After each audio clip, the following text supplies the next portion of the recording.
The Department of Labor is investigating that silo accident in North Carolina. It could be months before we know whether the company violated any safety regulations. We do know those men were lucky.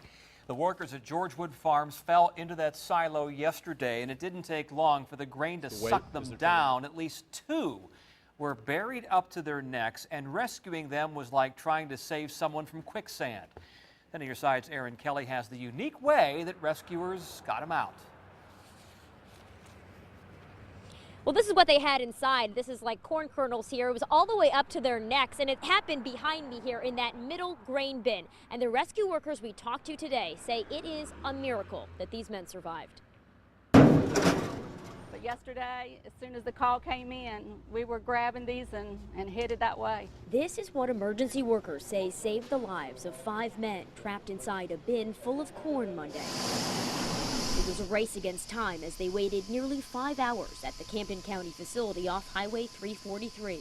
An entrapment is when grain gets to anywhere from your knees to your waist, and that takes about 4 to 5 seconds.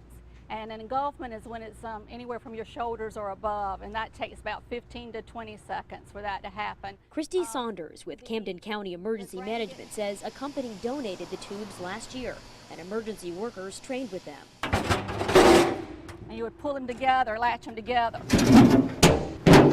Normally these tubes are used to rescue one person at a time, but because 3 of those workers were trapped together, they had to use 2 sets of tubes, which made this much more complicated.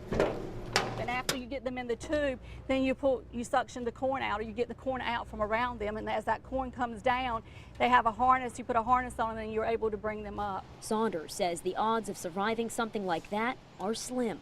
It's kind of like a boa constrictor. You know how they suffocate you, and that's what happens. You suffocate from the pressure on your torso and your chest, and so it's a miracle, and it's a great miracle.